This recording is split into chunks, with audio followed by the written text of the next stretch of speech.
بسم الله الرحمن الرحيم. السلام عليكم ورحمة الله وبركاته. إن الحمد لله نحمده ونستعينه ونستغفره ونعوذ بالله من شرور أنفسنا ومن سيئات أعمالنا. من يهده الله فلا مضل له ومن يضلل فلا هادي له، وأشهد أن لا إله إلا الله وحده لا شريك له، وأشهد أن محمدا عبده ورسوله، وصلى الله عليه وعلى آله وأصحابه وسلم تسليما كثيرا. أما بعد،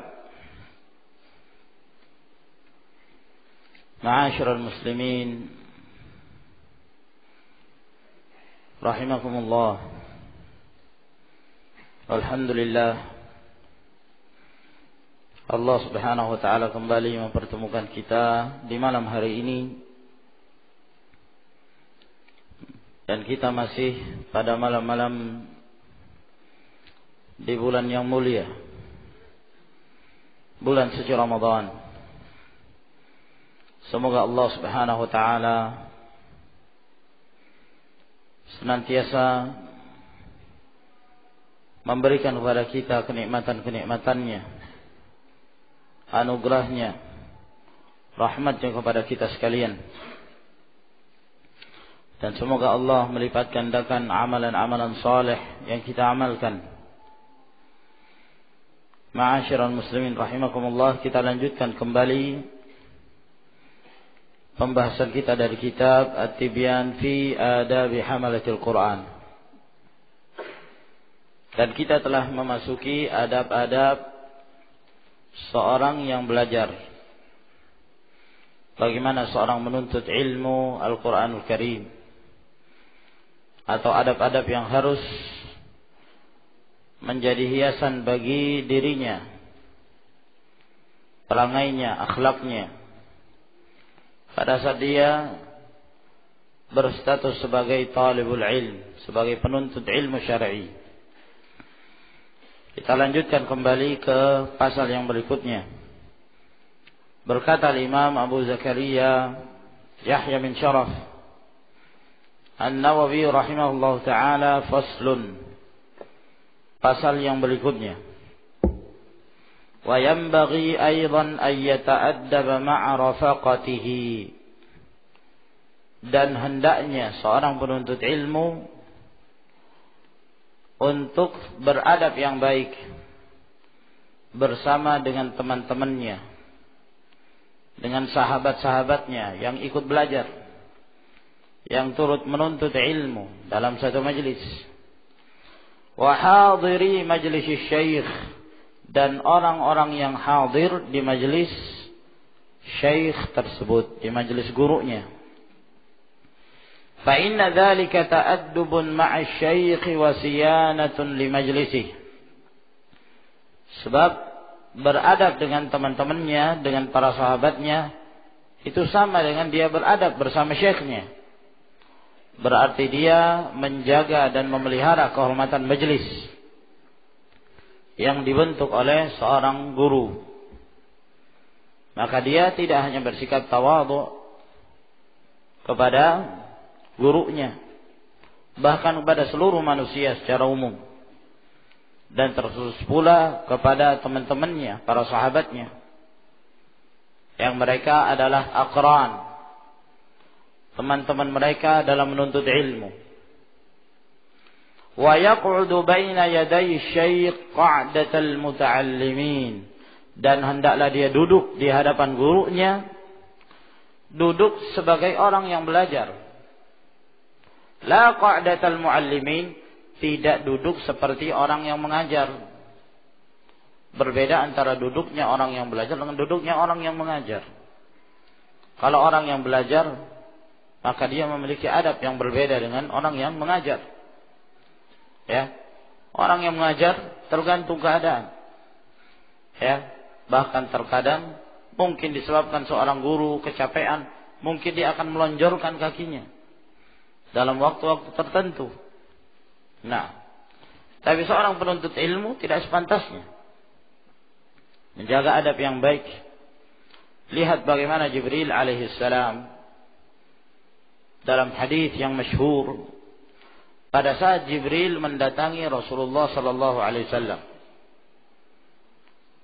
yang di sana kita bisa mengambil banyak faedah berkenaan tentang adab seorang penuntut ilmu. Jibril datang dalam bentuk sosok seorang manusia, ya, dengan rapihnya dia datang, pakaiannya yang sangat putih, kata Umar radhiyallahu anhu, ya, lam yura alaihi atharus safar, tidak nampak pada tubuh orang tersebut yang ternyata dia adalah Jibril alaihissalam, tidak nampak padanya tanda-tanda bahwa dia melakukan perjalanan yang jauh, menunjukkan rapihnya dia, beradabnya dia, pakaiannya bersih.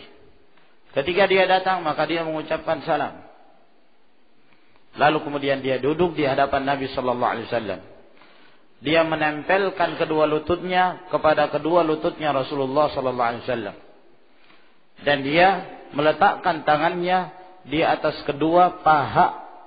Terjadi perselisihan apakah pahanya dia ataukah kepahanya Rasulullah sallallahu alaihi wasallam. Dalam artian dia bersiap untuk mendapatkan ilmu dari Nabi sallallahu alaihi wasallam. Duduk demikian rapihnya, demikian tenangnya dia. Barulah setelah dia duduk dengan tenang seperti seorang penuntut ilmu, barulah dia bertanya kepada Nabi sallallahu alaihi wasallam. Bertanya tentang Islam, tentang iman, dan tentang ihsan. Wala yarfa'u sautahu raf'an balighan min ghairi hajatin. Janganlah seorang murid mengangkat suaranya dengan mengangkat suara yang keras, dengan tanpa hajah, tanpa ada kebutuhan, ya, karena itu akan mengganggu konsentrasi, demikian pula akan mengganggu jalannya majelis. Kecuali kalau ada hajah, ada kebutuhan, mungkin karena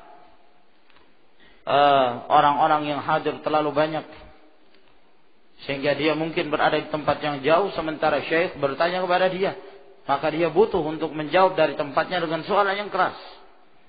Namun asal hukumnya hendaklah dia merendahkan suaranya, ya, beradab di hadapan gurunya.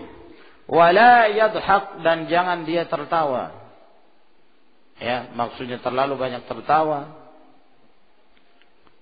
ataukah tertawa tanpa ada hajah, tanpa ada kebutuhan.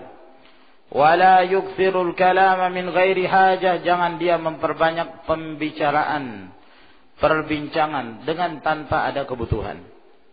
Wala ya'bas biyadihi wala bighairiha, jangan dia berbuat sia-sia dengan tangannya, bermain-main dengan tangannya, dan tidak pula dengan yang lainnya, ya, dengan matanya hendaknya tertuju konsentrasinya kepada apa yang dikatakan oleh gurunya, ya, tidak memalingkan pandangan ke sana dan kemari yang akan merusak konsentrasinya.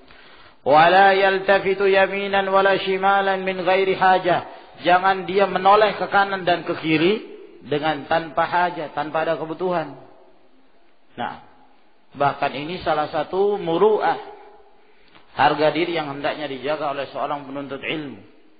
Penuntut ilmu tenang, dia senantiasa konsentrasi dengan apa yang dikatakan oleh gurunya pada saat dia hendak belajar. Sebab terkadang sebagian penuntut ilmu, ya, dia tidak tenang di majelis. Setiap ada sesuatu yang terjadi, maka dia menolehkan pandangannya ke sana. Nah, ini bukan adab yang baik. Terkadang sebagian mereka demikian, ya. Majelis orang-orang yang hadir banyak. Kemudian mungkin ada orang yang ditunjuk oleh syekh, orang itu di bagian belakang, ya. Maka bukan merupakan adab yang baik orang yang di depan menoleh ke belakang. Siapa itu yang ada di belakang yang ditunjuk oleh syekh? Nah, sebagian mereka begitu, ya.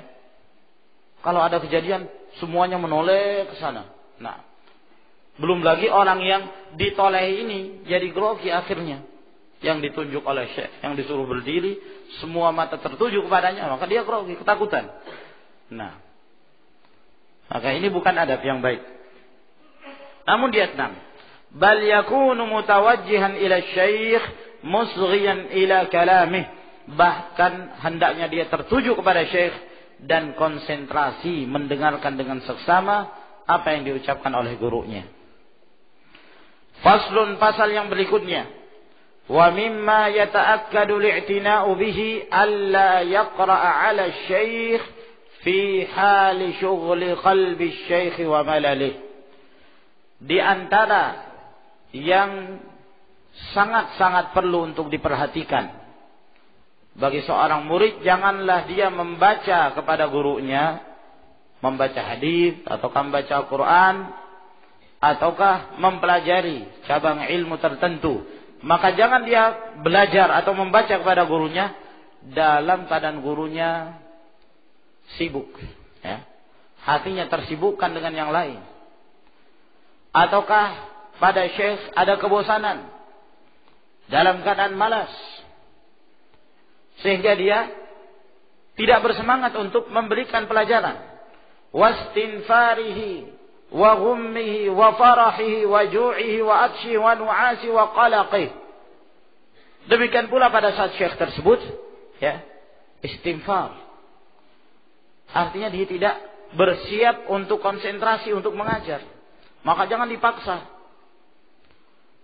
Ya, seorang murid menunggu kesiapan dari syekh dan dari gurunya. Ataukah pada syekh, saat syekh tersebut dalam keadaan bersedih, ataukah terlalu gembira sehingga menghilangkan konsentrasinya, ataukah dia dalam keadaan lapar, ataukah dalam keadaan haus, dalam keadaan mengantuk, dalam keadaan hatinya kacau, gelisah. Wa nahwi dzalika mimma yashukku alaih, dan yang semisalnya dari hal-hal yang memberatkan dia untuk dia siap untuk mengajar. Au yamna'uhu min kamali huduril qalbi wan nasyat, ataukah mencegah dia dari kesempurnaan hadirnya hati dan dari kesempurnaan semangatnya dia untuk mengajar. Maka dibiarkan, ya. Jangan sampai dia mengajar dalam keadaan demikian, dia tidak konsentrasi, maka kurang faedah yang bisa dia sampaikan kepada murid-muridnya. Wa ayyaghtaniba awqata nasyatih, hendaklah murid tersebut memanfaatkan waktu-waktu semangatnya sang guru pada saat dia hendak mengajar. Wa min adabihi ay yatahammala jafwat asy-syaikh wa su'a khuluqihi. Di antara adab-adab murid, hendaklah dia memikul, bersabar terhadap kekerasan dari syekhnya, dari gurunya, dan buruknya akhlak. Sebab terkadang di antara guru ada yang memiliki akhlak yang buruk, ya. Sehingga kita sebagai seorang murid bersabar menghadapi yang demikian. Nah, kalau kita bertemu dengan seorang guru yang baik, yang adabnya baik, Masya Allah, itu satu kenikmatan. Sehingga kita belajar kepada guru tersebut tidak hanya mengambil ilmu, tapi juga mengambil adab. Seperti murid-murid Al-Imam Ahmad rahimahullah ta'ala. Mereka belajar kepada Al-Imam Ahmad rahimahullah, mereka bukan hanya belajar ilmu, tapi belajar adab. Ini yang membedakan seorang yang belajar di hadapan syekh dibandingkan orang yang belajar, ya, melalui kitab misalnya, ataukah melalui kaset. Berbeda.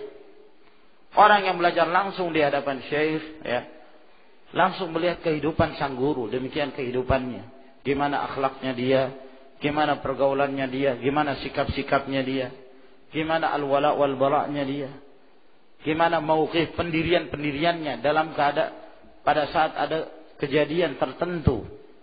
Maka dia melihat keadaan syekh, gimana akhlaknya syekh, ya. Berbeda kalau dia hanya mendengarkan dari suara syekh melalui kaset.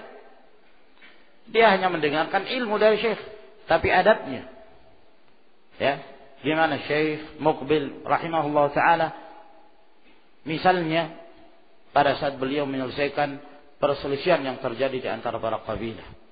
Gimana Syekh akhlak beliau dengan anak-anak, gimana dengan anak muda, dengan orang yang sebaya dari kalangan orang-orang tua. Kita bisa melihat langsung. Nah, di mana akhlaknya beliau. Ya. Demikian pula para tabi'in, pada saat mereka belajar langsung pada para sahabat, mereka bisa melihat langsung akhlaknya para sahabat. Para tabi'in belajar kepada tabi'in dan begitu seterusnya. Faedahnya adalah kita belajar adab kepada para guru tersebut. Namun terkadang di antara guru ada yang memiliki akhlak yang kurang baik. Ya. Akhlak yang buruk. Dalam artian mungkin dia keras terhadap murid-muridnya. Ataukah dia orang yang sulit untuk mengatur waktunya, untuk memberikan ilmu kepada murid-muridnya. Nah, dalam kondisi seperti ini dibutuhkan kesabaran bagi seorang murid. Nah, tidak setiap kesalahan yang ada pada guru protes, menjadi kritikus. Nah, tidak. Kapan ada kesempatan, ada waktu untuk kita mengabarkan ataukah kita menasihati secara langsung atau mungkin melalui temannya yang lain. Ya, Ustadz anak kayak begini orangnya. Ya, gimana ya? Tolong dinasihati. Bersabar. Ya. Barang siapa yang membaca biografi para ulama salaf, maka dia akan mengetahui demikian sabarnya para penuntut ilmu pada zaman itu. Melihat keburukan yang ada pada gurunya. Ya. Kenapa? Karena mereka menginginkan untuk mendapatkan ilmu. Menginginkan untuk mendapatkan ilmu. Ya. Yang sering dicontohkan oleh para ulama adalah buruknya akhlak yang dimiliki oleh Al-A'mash Sulaiman bin Mihran rahimahullah ta'ala. Beliau salah seorang tabi'i. Ya. Tabi'i yang kecil. Sempat bertemu dengan segelintir dari kalangan para sahabat. Ada yang menyebutkan bahwa Al-A'mash rahimahullah sempat melihat Anas bin Malik radhiyallahu ta'ala anhu. Berarti beliau seorang tabi'i. Nah, dan beliau ini seorang muqri. Ya. Beliau punya riwayat langsung dengan sanad yang sahih dari Nabi sallallahu alaihi wasallam dari Al-Qur'anul Karim. Beliau punya bacaan, ya, qiraah tersendiri dengan sanad yang sahih sampai kepada Rasulullah sallallahu alaihi wasallam. Di samping itu ilmu hadis yang beliau miliki. Beliau banyak belajar, mengambil ilmu hadis dari berbagai guru. Ini Al-A'mash rahimahullah taala. Ilmunya sangat banyak. Nah, orang yang seperti ini itu akan dikejar oleh mereka para penuntut ilmu pada zaman itu. Pada saat mereka mengetahui Al-A'mash seorang alim muqri, maka mereka berusaha untuk mendapatkan ilmu dari Al-A'mash.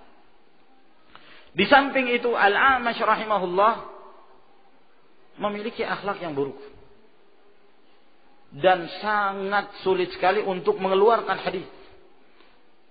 Memberikan hadis kepada murid-muridnya, murid-murid itu harus bersusah payah mencari berbagai macam cara untuk mendapatkan hadis dari gurunya. Nah, ya, berbagai macam cara. A'mash juga mencari cara gimana caranya agar murid-muridnya tidak datang ke rumahnya. Disediakan anjing. Di depan rumahnya disediakan anjing. Kalau murid-muridnya datang, dilepas anjingnya, ya, kemudian mengejar murid-muridnya. Ya, lari murid-muridnya. Ketakutan sama anjing-anjing itu. Nah, suatu ketika anjingnya mati, bersedih A'mash. Dan dia mengatakan, laqad mata man kana ya'muru bil ma'ruf wa yanha 'anil munkar. Sudah mati orang hewan yang dahulu senantiasa amar ma'ruf dan nahi munkar. Sekarang sudah mati. Ya. Ketika mati kesempatan murid-muridnya, mereka berbondong-bondong datang pada Al-A'mash rahimahullah ta'ala. Nah, namun dari satu sisi Al-A'mash rahimahullah dikenal orang yang Masya Allah menghormati tamu, ya. Sehingga apa saja yang beliau miliki rahimahullah, kalau beliau punya makanan diberikan pada tamunya. Beliau tidak menginginkan tamu-tamunya duduk di rumahnya dalam keadaan tidak ada makanan di hadapannya. Rahimahullah.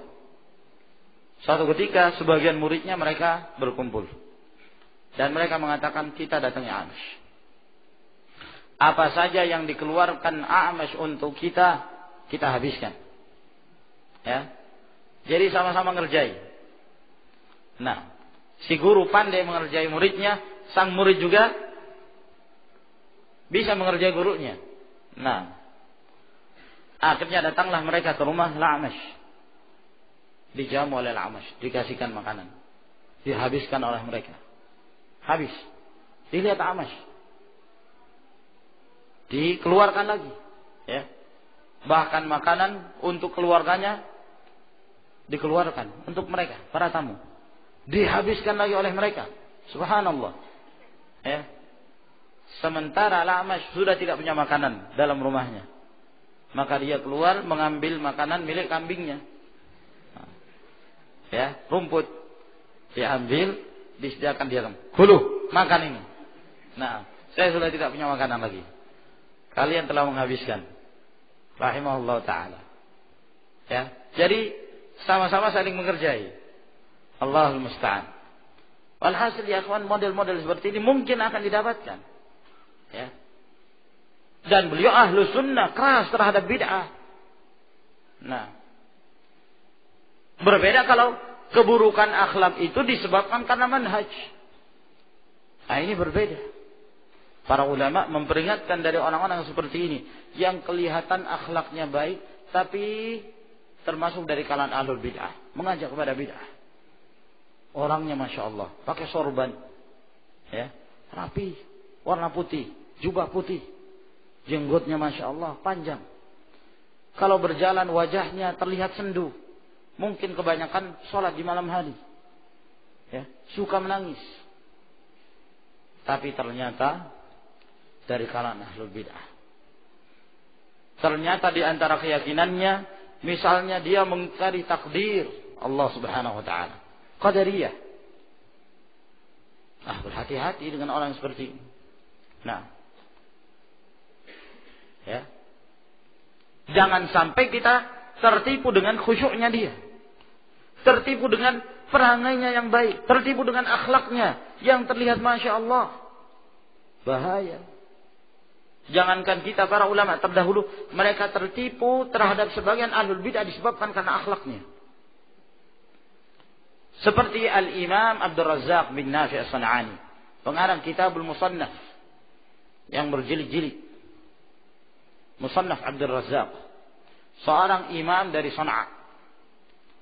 Beliau punya guru yang bernama Ja'far bin Sulaiman Ad-Dubai. Yang gurunya ini terpengaruh pemikiran Syiah. Tapi subhanallah, Abdul Razzaq sampai terpengaruh pada sebagian pemikiran Ja'far bin Sulaiman Ad-Dubai disebabkan karena akhlaknya. Ya, terpengaruh dengan kekhusyuan yang dia miliki. Nah, oleh karena itu para ulama memperingatkan, la taghtarru min khusyu'il mubtadi'. Jangan kalian sampai tertipu dari khusyuknya orang-orang dari kalangan ahlul bid'ah. Dari kalangan ahlul bid'ah. Ya. Ada seorang di zaman Al-Imam Ahmad rahimahullahu ta'ala dari kalangan Sufiyah. Namun dia mempelajari ilmu kalam. Ya. Tapi dikenal sebagai ahli ibadah. Suka berbicara tentang masalah hati. Al-Harith Al-Muhasibi berbicara tentang masalah hati. Maka ketika Imam Ahmad rahimahullah ta'ala mengetahui dia mengeluarkan pemikiran dengan bid'ah, maka beliau memperingatkan kaum muslimin, hati-hati dari orang itu, jangan didekati. Nah, sampai ada orang yang datang kepada Imam Ahmad, ya, gimana tentang si fulan? Si fulan ini mendekati Al-Harith Al-Muhasibi, duduk bersamanya. Kata Imam Ahmad, nasihati dia. Kalau dia tidak mau mendengar nasihat, falhaq bih, ikutkan. Berikan peringatan dari orang tersebut. Hati-hati terhadapnya. Jangan sampai dia membawa pemikiran Al-Harith Al-Muhasibi. Tapi gimana? Dia orang yang soleh, Masya Allah, ahli ibadah. Kata Imam Ahmad rahimahullah, la yaghurruka khusyu'uhu wala khudu'uh. Jangan kamu tertipu dengan khusyuknya dia, tenangnya dia. Ya. Karena banyak dari kalangan ahli bid'ah, mereka menyembunyikan bid'ahnya pada awal mulanya. Yang ditampakkan, Masya Allah, khusyuk. Ahli ibadah. Rajin. Sholat, Masya Allah. Ya. Kalau bertemu, Masya Allah, dengan senyuman yang manis. Ya. Itu pada awalnya. Itulah yang disebutkan oleh Imam Al-Barbahari rahimahullah ta'ala. Ahlul bid'ah itu seperti kalajengking. Ya. Nah. Di mana kalajengking itu? Dia sembunyikan kepalanya. Nah, di tanah. Lalu yang diangkat ekornya. Nah, kapan dia punya kesempatan, maka dia akan menyengat orang tersebut. Maka begitu juga ahlul bid'ah. Bid'ahnya itu disembunyikan dulu. Apalagi kalau ketemu dengan ahlus sunnah. Masya Allah, ya, baik ya. Masya Allah, fadlal, ya, baik. Nah, ikram, memuliakan kaum muslimin. Itu pada awal-awalnya. Ya. Apabila orang ini terlihat dia sudah mulai akrab, dia sering mendekati, apalagi kalau dia sering minta nasihat, maka mulailah sedikit demi sedikit. Ya. Dia akan mengeluarkan bid'ahnya satu persatu sampai antum hanyut. Ya. Mengikuti cara-cara mereka ahlul bid'ah. Maka yang seperti inilah yang dinasihati oleh para ulama, jangan belajar dari mereka. Kata Imam Malik rahimahullah taala, tidak boleh seorang menuntut ilmu dari orang yang seperti ini, seorang ahlul bid'ah yang menyuruh kepada bid'ahnya. Wala yasudduhu dzalika an mulazamatihi wa i'tiqadi kamalih, dan tidaklah memalingkan dia dari keburukan akhlak yang dimiliki oleh gurunya untuk senantiasa bermulazamah dan meyakini kesempurnaan yang dimiliki oleh gurunya. Nah, ya, terkadang juga sebagian kaum muslimin salah sangka di dalam mendefinisikan apa itu keburukan akhlak dan apa itu akhlak yang baik.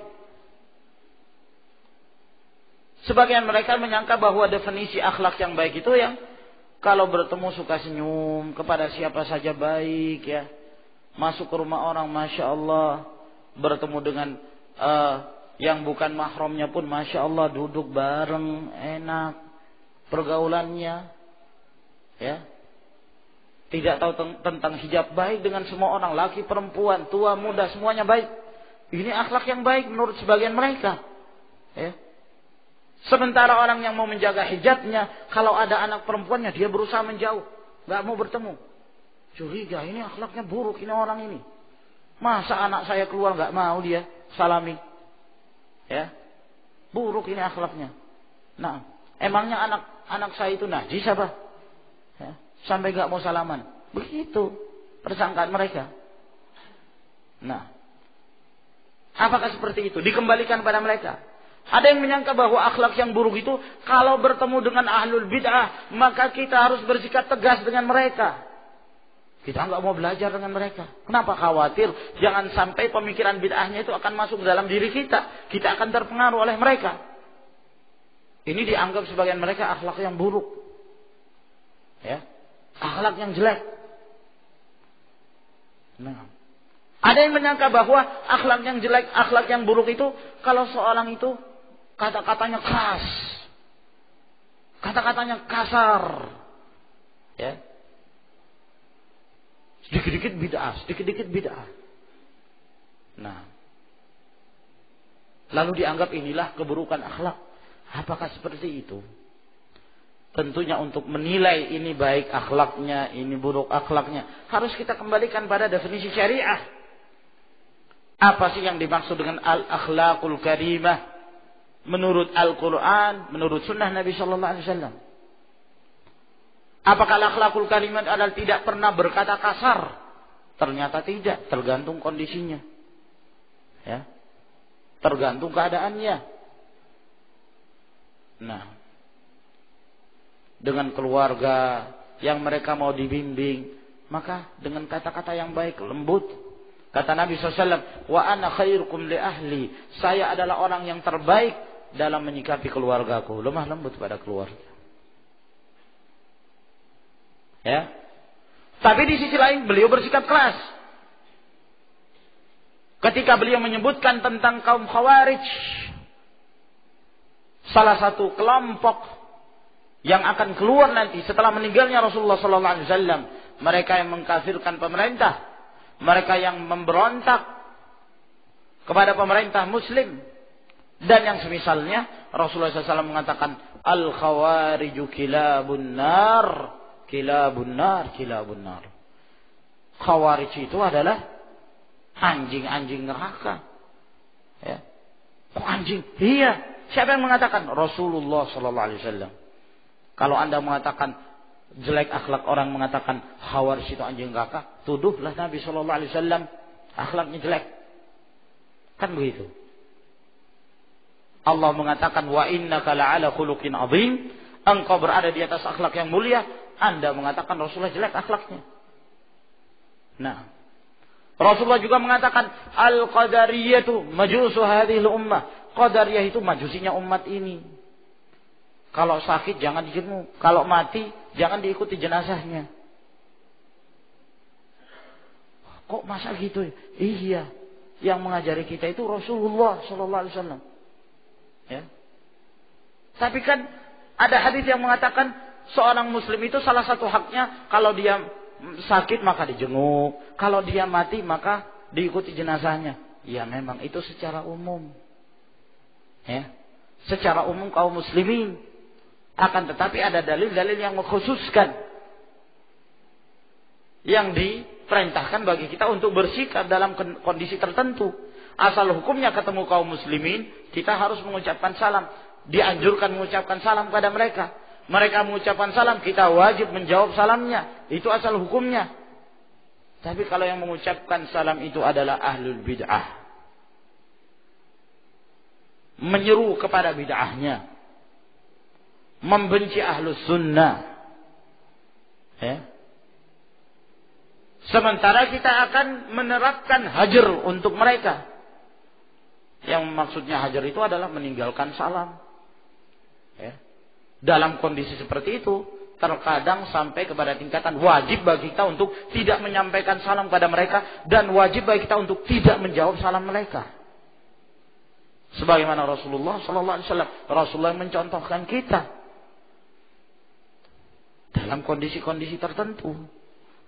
Nah, ini semua akhlak yang mulia. Kapan kita bersikap lemah lembut, kapan kita bersikap keras, tergantung kondisinya. Ya, semuanya harus kita kembalikan pada syariah. Begitulah para sahabat bersikap. Begitulah para tabi'in, atba'ut tabi'in dalam bersikap. Nah, wa yata'awwalu li af'alihi wa aqwalihi allati zahiruha al-fasadu ta'wilatin sahihatan. Dan apabila gurunya mengucapkan suatu ucapan, ya, atau melakukan suatu perbuatan yang zahirnya adalah keburukan, maka selama kita masih memungkinkan untuk membawa kepada makna yang benar, ya kita husnudzan. Oh mungkin ustadz itu maksudnya seperti ini. Oh mungkin ustadz itu maksudnya begini dan begitu. Kita bawa kepada yang terbaik dalam rangka husnudzan kepada gurunya. Fama ya'jizu an dzalika illa qalilut taufiqi aw adimuh. Tidaklah ada yang mampu melakukan itu kecuali orang yang diberikan sedikit taufik atau bahkan tidak diberikan taufik oleh Allah Subhanahu wa taala. Ya, dia melihat gurunya, menurut dia bahwa gurunya ini salah, langsung disikapi. Wah, guru bodoh ini gimana? Guru jelek akhlaknya, guru jahat. Wah, akhirnya nggak mau taklim, ya. Akhirnya nggak mau belajar lagi, sambil menunggu ustadz yang baru. Nah, ya. Atau mungkin kalau dia nggak kerasan, dia akan pindah ke tempat lain, cari ustadz yang lain. Begitu dapat ustadz yang lain, awalnya karena baru ketemu akrab, baik, ya. Lama kelamaan kok ada yang tidak disenangi. Ada yang tidak sesuai. Ya namanya manusia ya. Kita tidak akan mungkin bisa menyesuaikan apa yang kita inginkan dengan apa yang diinginkan oleh saudara kita. Plek begitu 100% persis fotokopi. Nggak mungkin. Mesti ada saja perselisihan, ada saja perbedaan pendapat. Itu wajar yang seperti itu, selama tidak menjerumuskan mereka ke dalam perselisihan prinsip, perselisihan masalah akidah, masalah manhaj, perselisihan dalam perkara-perkara pribadi kadang, atau kadang mungkin terjadi salah sangka, atau kadang mungkin ada sikap-sikap yang tidak bisa difahami, akhirnya terjadi perselisihan, bentrok lagi, ya. Nggak cocok dengan ustadz ini, pindah lagi ke tempat yang lain. Pindah ke tempat yang lain, awalnya baik lagi, lama kelamaan nggak sesuai lagi. Ya sudah, kamu tinggal sendiri di suatu lembah, nggak ada orang yang bersama kamu, engkau akan tenang sendiri, ya. Karena tidak akan sesuai dengan siapapun akhirnya, seperti itu keadaan. Setiap tidak ada kecocokan, ya, langsung disikapi. Tidak benar yang demikian.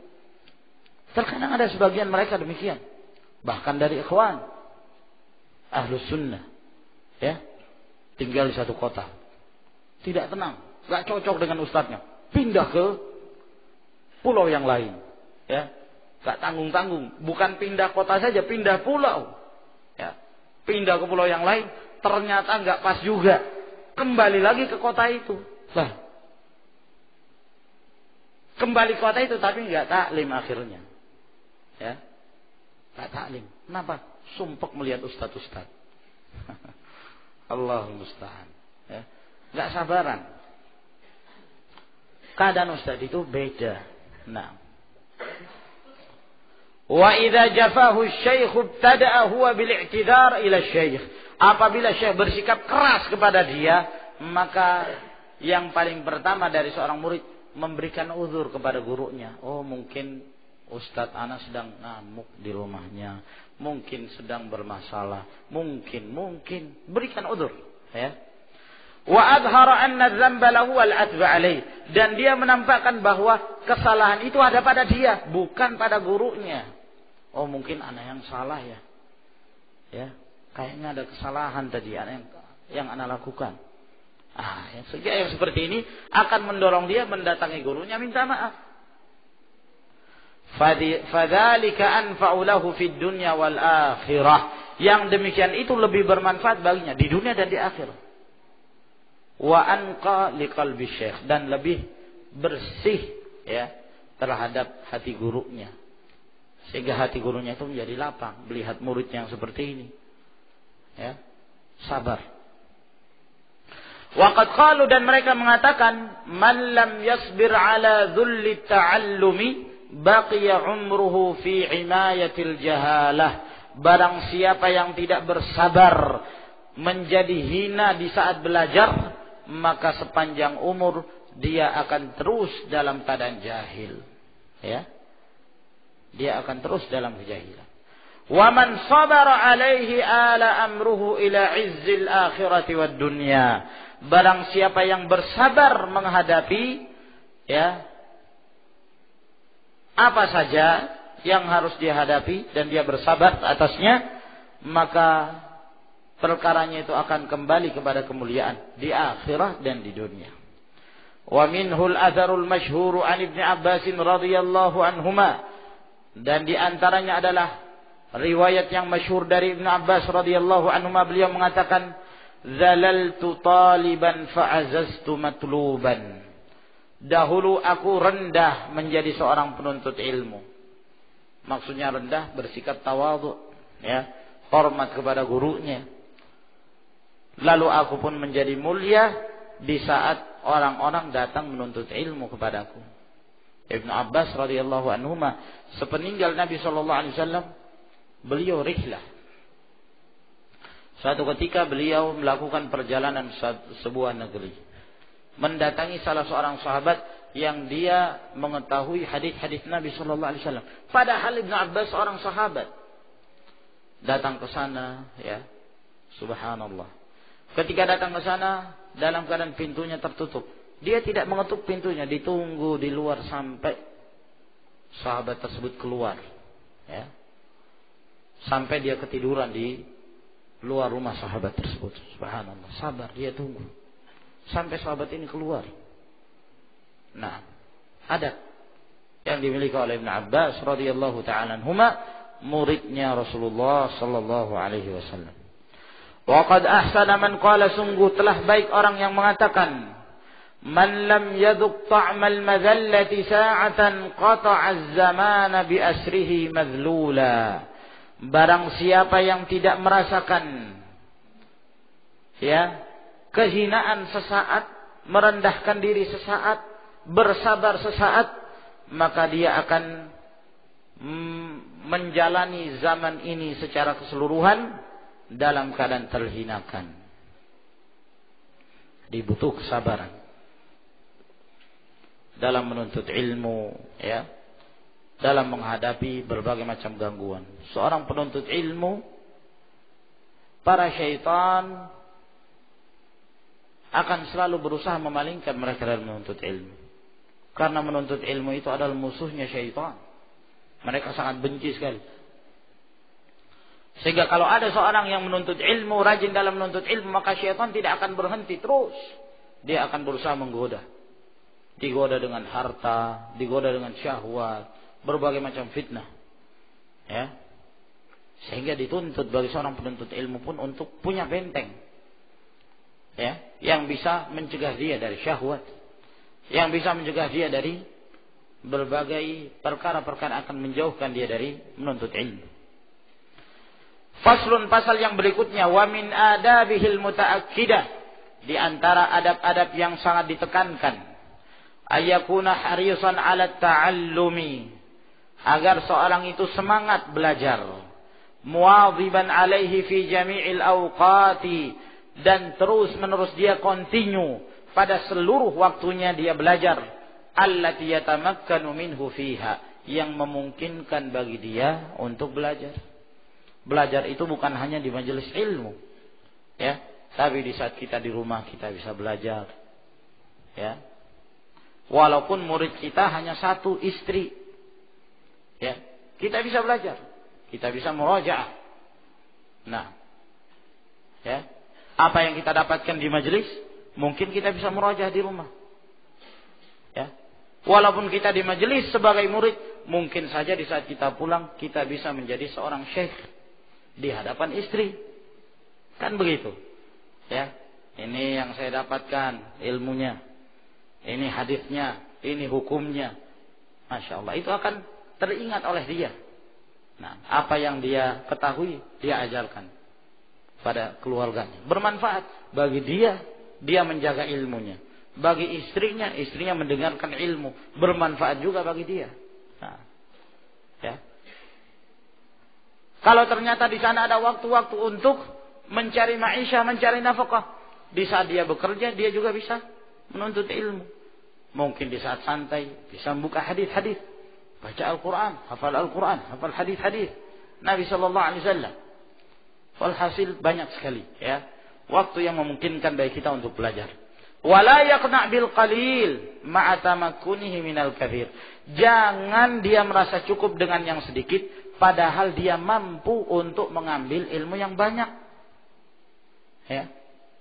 Kalau dia mampu dalam sehari 5 pelajaran.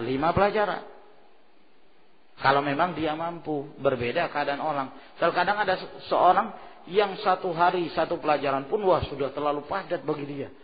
Ini aja sudah kerepotan.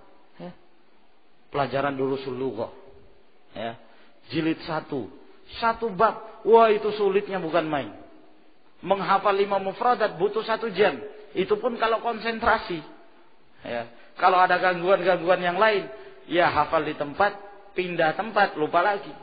Nah, ada yang keadaannya seperti ini. Ada juga yang keadaannya, hafal bab yang pertama, pindah ke bab yang kedua, bab pertama lupa. Nah, tamat kitab yang pertama-tama semuanya dilupakan. Nah, ada juga keadaan seperti itu. Sehingga dia butuh untuk terus mengulang-ulangi pelajarannya. Tamat sekali durusul lughah, ulang lagi. Mungkin 2 kali sudah mulai nempel, ada sedikit lah. Tamat lagi, belum lulus juga, ulang lagi sekali lagi. Yang ketiga mungkin dia sudah menguasai kitab itu. Nah, begitulah, butuh kesabaran seorang dalam menuntut ilmu. Wala yahmilu nafsahu ma la yutiqu, dan jangan dia memberatkan dirinya terhadap sesuatu yang dia tidak mampu. Karena melihat ada murid yang berumur 10, 15 tahun. Masya Allah, sehari 5 pelajaran. Masa anak yang tua ini nggak bisa 5 pelajaran? Anak juga harus 5 pelajaran. Padahal dia nggak mampu. Ya sudahlah. Ya. Beda-beda ukuran orang masing-masing. Nah, ya. Kalau mampunya 2 itu murajaah bisa difahami dengan baik, itu lebih baik. Ya. Itu lebih baik, lebih afdal. Dia mengetahui 2 pelajaran atau 1 pelajaran, dia amalkan, Masya Allah. Keutamaan. Dibanding 5 pelajaran, gak ada yang masuk. Nah, menyulitkan bagi dia. Dan ini, ya, memaksakan diri untuk meraih ilmu yang dia tidak mampu untuk memikulnya. Ini dikhawatirkan dia akan tertimpa penyakit malal. Ya, penyakit malal. Apa itu malal? Bosan. Nah, memang demikian. Terkadang ada seorang penuntut ilmu awal ketika dia belajar, Masya Allah, banyak betul pelajaran yang dibuka. Ikut sana, ikut sini, ikut sana, ikut sini. Ya. Kalau di Syekh Muqbil itu, di Damaj, itu kadang-kadang dalam satu waktu ada 50 halaqah. 50 halaqah. Mulai dari tingkatan yang paling rendah sampai yang tertinggi. Nah, ya ada yang halaqahnya 5 orang, ada yang 20 orang, ada juga yang 100 orang, ada yang 200 orang. Nah, tergantung belajar bertingkat-tingkat. Ya.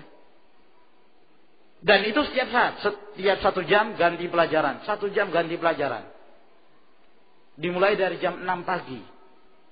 Setelah sholat subuh sampai jam 6 itu hafalan Quran. Mulai jam 6 sudah ada pelajaran yang dibuka. Itu sampai jam 9 malam. Ya. Jadi kalau kita ingin mengejar setiap pelajaran itu bisa, silahkan. Tapi mampukah kita? Nah, ada sebagian mereka yang mau mengambil semuanya. Nah, bahkan mengambil pelajaran yang bukan pada tingkatannya. Nah, dia belum pernah belajar mustalah. Ada yang seperti itu, belum pernah belajar mustalah, melihat teman-temannya sudah memasuki pelajaran mustalah tingkatan kesekian, ya. Belajar tadribur rawi kitab mustalah yang tebal, ya, yang sudah tingkatan, ya, setelah mempelajari beberapa kitab mustalah. Ada orang yang dia belum belajar sama sekali, langsung naik ke tingkat, ya anggaplah kelas 6. Mestinya dia masuk kelas 1 langsung ke kelas 6. Masuk ke situ, ya. Dengan pemahaman bahasa Arab yang masih terbata-bata, orang ajam, ya, orang Indonesia. Nah, akhirnya belajar sekali, 2 kali, 3 kali, ikut dia majelis. Tapi kelihatan dia nggak paham. Ya. Di luar majelis dia ceritakan pada teman-temannya. Ya. Ternyata dalam Sahih Bukhari itu ribuan ya hadis dhaif. Siapa yang mengatakan begitu? Ya. Dari mana dia memahami bahwa dalam Sahih Bukhari itu ada ribuan hadis yang dhaif? Dari mana? Ternyata salah paham. Akhirnya yang seperti ini lama-kelamaan bosan. Pulang, ya. Sekarang entah kemana, wallahu a'lam. Ya. Hilang. Nah, tidak pernah muncul dalam majelis, tidak juga menjadi ustadz yang mengajar, walaupun mengajar anak-anak TPA juga tidak. Hilang entah kemana. Kenapa? Karena dia terlalu memberat-beratkan dirinya. Suatu yang dia tidak mampu memikul, dia berusaha untuk memikulnya. Nah, ini yang dikhawatirkan, kata beliau, makhafatan minal malal. Dikhawatirkan akan terkena penyakit bosan. Ya, wa dhaya'a ma hasal, dan hilang, terlantar apa yang telah dia dapatkan selama itu. Wa hadza yakhtalifu bi ikhtilafin nasi wal ahwal, dan ini berbeda antara keadaan sebagian manusia dengan keadaan yang lainnya. Jadi masing-masing lebih mengetahui kondisi dia, kondisinya sendiri. Wa idza hadara ila majlis asy-syaikh falam yajidhu intadharahu wa lazama babah. Kalau dia menghadiri majelisnya syekh lalu dia tidak mendapatkan syekhnya datang, maka dia tunggu, ya. Atau dia tunggu di depan pintunya. Nah, itu kalau dia belajar di depan pintu. Ya, kalau di masjid, dia tunggu di masjid. Kapan datangnya? Wala yufawwitu wadhifatahu illa yakhafa karahata asy-syaikh. Lidzalik, jangan dia meninggalkan tugasnya terkecuali apabila dia mengkhawatirkan syekh membenci hal tersebut. Ya. Maksudnya apa? Mungkin dia punya tugas hafalan. Sambil menunggu syekh, maka dia menghafal. Sambil menunggu syekh, maka dia murajaah. Nah, jangan dia tinggalkan itu. Tetap ada kegiatan. Kecuali kalau syekh mengatakan jangan kalian melakukan kegiatan apa-apa. Ya, kecuali kalian harus siap-siap untuk mengikuti pelajaran. Misalnya kalau seperti itu. Nah, walhasil dia mengulangi pelajarannya. Bi ayya'lama min halihi al-iqra' fi waqtin bi'ainihi, di mana asy-syekh tersebut atau murid tersebut mengetahui dari keadaan syekh bahwa dia mengajar pada waktu tersebut, sehingga dia menunggu syekh. Jangan menggunakan waktu datangnya syekh atau syekh mengajar dalam keadaan dia memanfaatkan pelajaran yang lainnya. Wa annahu la yuqri fi ghairihi, dan bahwasanya dia tidak membacakan pada selain ilmu yang dibacakan oleh syekh. Wa idza wajada syaikha na'iman aw mushtaghilan bi muhimmin lam yasta'dhin alayhi bal yasiru ila istiqadhihi aw faraghihi aw yansarif was sabru aula. Apabila dia mendapati syekh dalam keadaan tidur atau sibuk dengan kepentingan yang lain, ya, maka jangan dia minta izin. Jangan dia minta izin. Kalau begitu anak pulang aja syekh, antum sibuk anak lihat. Nah, ditunggu, ya, sabar, ya. Ataukah kalau syekhnya tidur, maka dia bangunkan, Ustaz, ini sudah waktunya ngajar. Nah, ya, jangan dia minta izin pulang. Au faraghihi, atau dia tunggu sampai selesai dari kesibukannya, ditunggu. Ya. Au yansarif, ataukah dia balik, ya, dalam keadaan tidak mengganggu gurunya yang dalam keadaan sibuk. Ya.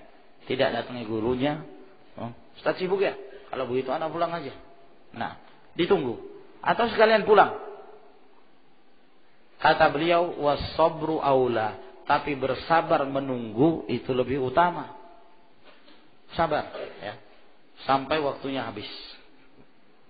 Dan sampai waktunya habis, biasanya syekh seperti ini sudah tidak mengajar lagi, ya sudah.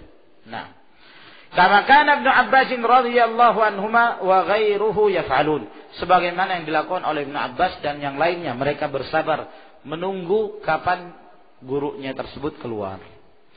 Wa yanbaghi an ya'khudha nafsahu bil ijtihad fi at-tahsil fi waqtil faragh wan nashat wa quwwatil badan wa nabahatil khatir.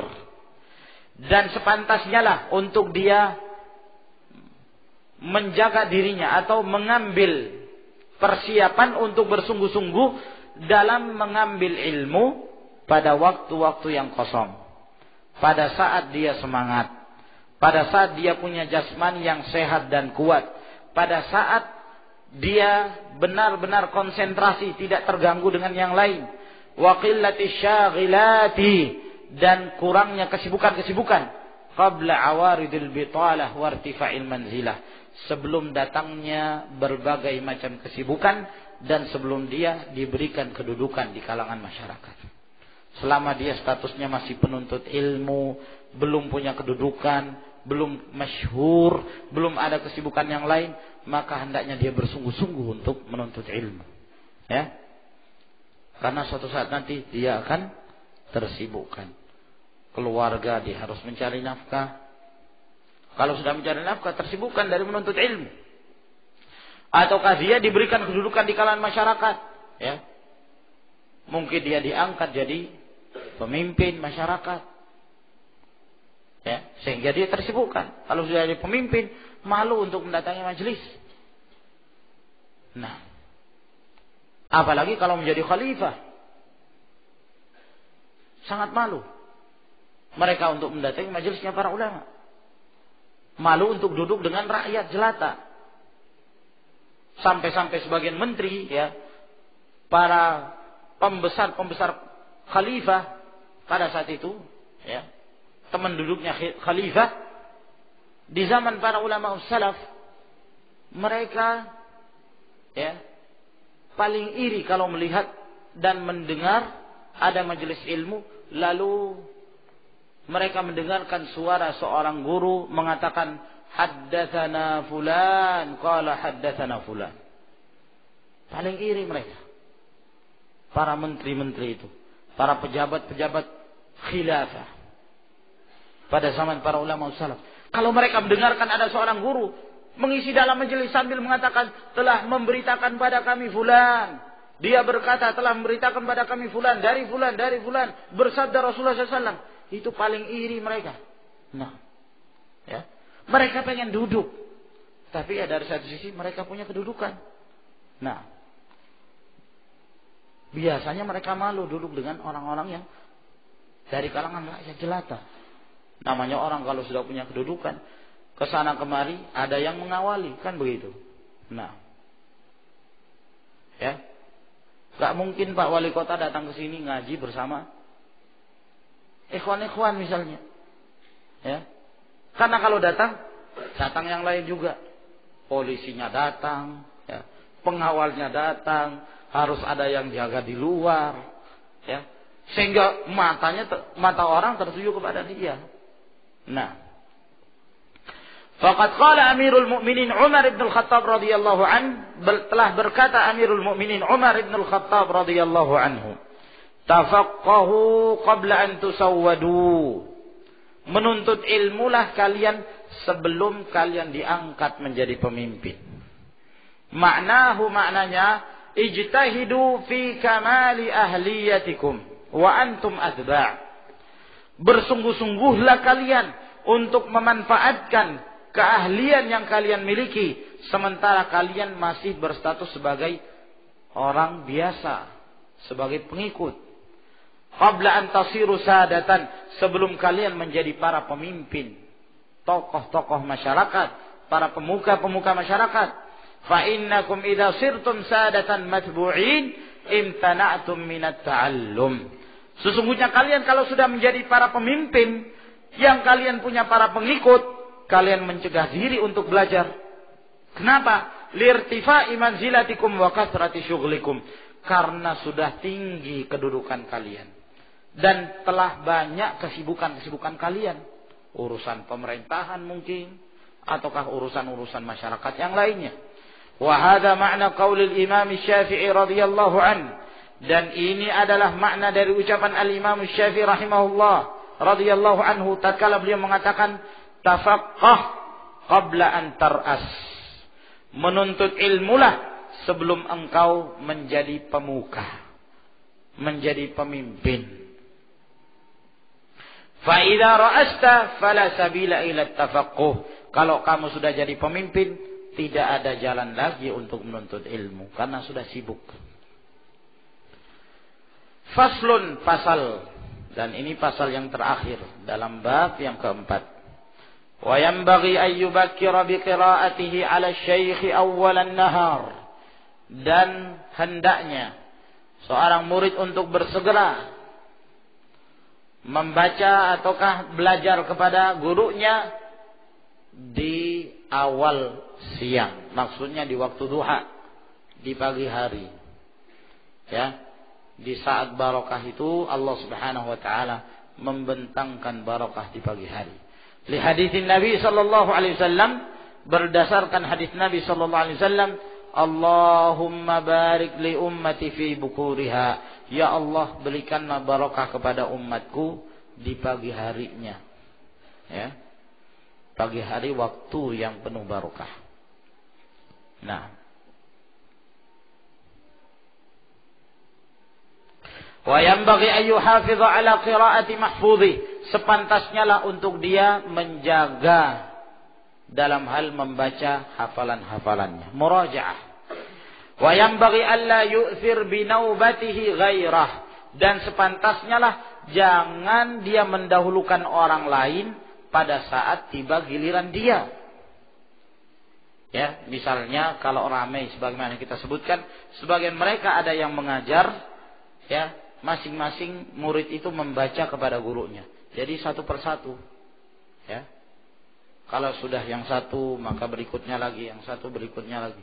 Nah, kata beliau, kalau tiba giliran dia, itu kesempatan bagi dia bersegera untuk membacakan ilmu kepada syekh. Jangan dia mengatakan, sudah yang di belakang saya dululah. Ya kamu, fadhal silahkan. Jangan. Kesempatan bagi dia, maka dia harus mendahulukan dirinya. Itu dalam hal berlomba-lomba kepada kebaikan. Ya. Fa innal izara makruhun fil qurbi bi khilafil izari bi hududin nafsi fa innahu mahbub. Nah, sesungguhnya mendahulukan orang lain dalam hal pendekatan diri kepada Allah Subhanahu wa taala itu hal yang dibenci. Berbeda halnya dengan mendahulukan orang lain dalam hal ya kepentingan pribadi. Bukan suatu hal ibadah. Maka itu dianjurkan dalam perkara dunia misalnya. Jadi harus dibedakan. Ini masalah apa ini? Masalah ibadah. Oh, kalau masalah ibadah kita harus berlomba. Tidak ada istilah fadhal antum duluan, antum duluan. Enggak ada. Ya. Kalau kita di depan, maka kita yang di depan. Itulah firman Allah Subhanahu wa taala mengatakan fastabiqul khairat. Berlomba-lombalah kalian dalam hal kebaikan. Dalam hal kebaikan berlomba-lomba, ya. Jangan berlambat-lambat. Allah tidak akan berlambat, berlomba-lomba kalian yang di depan. Nah. Ya. Itu dalam hal mencari akhirat. Berbeda dalam mencari dunia. Kalau mencari dunia, fadhal, ente di depan. Ana di belakang aja. Ya. Ada makanan, kasih orang lain. Fadhal, antum makan. Dalam hal dunia. Nah. Kata Al-Hasan Al-Basri rahimahullah, "Idza nafasaka ahadun fi dunya fala tunafisu, wa idza nafasaka ahadun fi akhiratihi fanafisu." Kalau ada orang mengajak kamu berlomba dalam hal dunia, jangan kamu ajak. Tapi kalau ada orang yang mengajak kamu berlomba dalam hal akhirah, ajak dia. Ya. Berlomba dalam hal akhirah adalah satu hal yang dianjurkan. Makanya satu kekeliruan, ya. Terkadang sebagian kaum muslimin pada waktu sholat misalnya, sholat jamaah, di depan ada shaf yang kosong, ya. Depan ada shaf yang kosong. Sebagian kaum muslimin gimana mereka? Semestinya kan mereka berlomba-lomba untuk mengisi majelis yang kosong itu, shaf yang kosong itu. Tapi ini tidak. Fadhal, silahkan. Monggo, monggo. Ya. Monggo, monggo. Ya, kasih di depan. Nah. Fadhal, silahkan. Padahal itu kesempatan bagi dia. Shaf yang pertama lebih baik dari shaf yang kedua. Dan begitu seterusnya. Jangan biarkan orang nempati. Kita yang lebih dahulu kalau kita mampu. Tentunya dengan bersikap lemah lembut. Jangan kasar-kasaran. Ya. Kalau kebetulan ada dua orang main gesek-gesekan, jangan. Ya. Jangan sampai berkelahi. Linu fi aidi ikhwanikum. Kata Nabi SAW. Bersikap lemah lembutlah terhadap tangan-tangan saudara kalian. Nah. Dalam artian kita berlomba-lomba, akan tetapi tanpa menyakiti orang lain. Tanpa menyakiti orang lain. Nah, begitu pula dalam hal belajar, ya. Kalau mungkin kita di depan, di depan. Fa in ra'a asy-syaikh al-maslahata fil ithar fi ba'd al-awqat li ma'nan syar'i fa asyara 'alaihi bidzalika imtathala amrah. Kecuali kalau syekh melihat bahwa orang ini harus didahulukan daripada yang lain. Mungkin dia punya kesibukan, ya. Karena ada makna syar'i. Sehingga dia harus didahulukan daripada yang lainnya. Maka tidak mengapa. Dia dahulukan orang tersebut. Ya. Walaupun asalnya itu adalah giliran dia. Tapi kalau misalnya dituntut, ya. Ada satu hal yang lain. Atau ada makna yang syar'i. Dia sibuk. Atau punya kepentingan yang lain. Maka tidak mengapa mendahulukan orang lain. Wa mimma yajibu alaihi wa yata'akkadul wasiyatu bihi. Di antara yang wajib dan sangat ditekankan untuk mewasiatkan kepada para penuntut ilmu, alla yahsuda ahadan min rafaqatih. Jangan dia hasad kepada seorang pun dari sahabat-sahabatnya yang belajar bersama dia. Au ghairihim fi fadilatin razaqahullahul karimu iyyaha. Ataukah kepada selainnya ketika Allah memberikan kepada orang lain tersebut keutamaan yang Allah berikan rezeki kepadanya. Jangan kita hasad. Ya sudah, lidzalika fadlullah yu'ti man yasha. Itu keutamaan yang Allah berikan. Ya.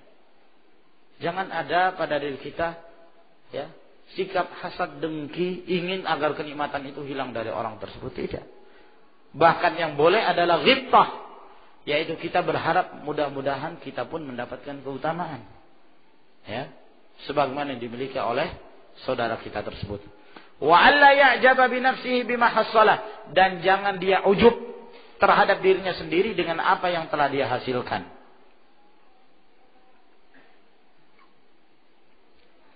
Wa qad qaddamna idaha hadza fi adab asy-syaikh wa tariqihi fi nafyi al-ujub, dan telah kita sebutkan terdahulu penjelasan tentang adab-adab seorang guru ya, dan caranya dalam hal menghilangkan perasaan ujub.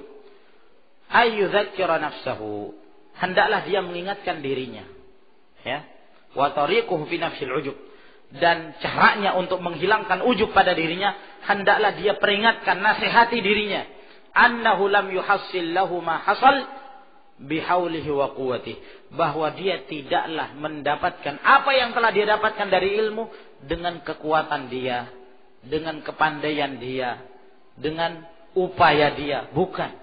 Wa innama huwa min fadlillah, tapi itu semua dari keutamaan yang Allah berikan. Ya. Apa yang dia dapatkan itu dari Allah Subhanahu wa taala. Ya, dari Allah.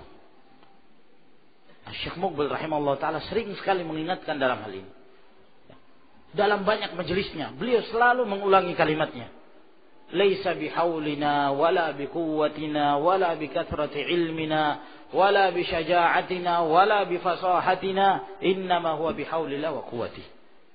Dakwah ini tersebar, dakwah ahlu sunnah ini tersebar, banyak orang mendapatkan hidayah dan terbimbing ya melalui tangan beliau. Itu bukan karena kekuatan yang kami miliki, bukan karena keberanian kita, bukan karena fasihnya, bukan karena pandainya kita berorasi, bukan karena kita, tapi semata-mata itu adalah karena keutamaan yang Allah Subhanahu wa taala berikan. Upaya dari Allah. La haula wala quwata illa billah. Fala yanbaghi an ya'jab bi syai'in lam yakhtari'hu bal awda'ahu Allah taala fihi. Ya. Maka tidak sepantasnya dia bersikap ujub terhadap sesuatu yang bukanlah dia yang mewujudkannya, akan tetapi Allah Subhanahu wa taala yang meletakkan kelebihan itu pada dia. Maka hendaklah dia bersyukur kepada Allah.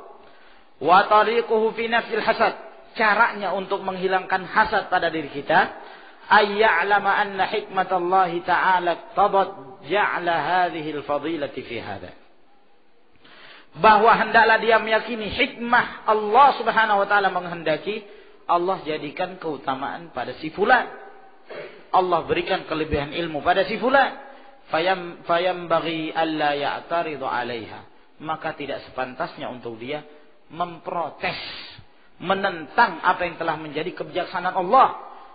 Ya, wala yakrah hikmatan aradaha Allah taala wa lam yakraha, dan jangan dia membenci satu hikmah yang Allah Subhanahu wa taala kehendaki, dan jangan dia membenci kenikmatan itu. Namun hendaklah dia yakin masing-masing orang telah diberikan ya pada tempatnya oleh Allah Subhanahu wa taala. Wajib bagi kita bersyukur. Wajib bagi kita bersyukur. Ketika ada keutamaan pada orang lain, kita mengharap semoga kita mendapatkan keutamaan itu. Tapi kita tidak boleh bersikap hasad, mengharapkan agar keutamaan itu hilang dari saudara kita. Namun hendaklah kita meminta kepada Allah Subhanahu wa taala, bersyukur. Begitulah keadaan manusia. Ya, sebagian direndahkan, sebagian dimuliakan. Nah, terkadang ada kemuliaan pada sebagian sisi dari seseorang yang tidak dimiliki oleh orang lain. Dzalika fadlullahi yu'tihi man yasha, itu adalah keutamaan yang Allah berikan pada siapa yang Allah kehendaki. Dengan demikian kita telah menyelesaikan bab yang keempat dari kitab ini, dan insyaallah taala pada pertemuan yang berikutnya kita memasuki bab yang kelima, adab-adab seorang membawa mushaf Al-Quranul Karim. Wallahu a'lam bishawab. Wa akhiru da'wana anil hamdulillahi rabbil alamin. Assalamualaikum warahmatullahi wabarakatuh.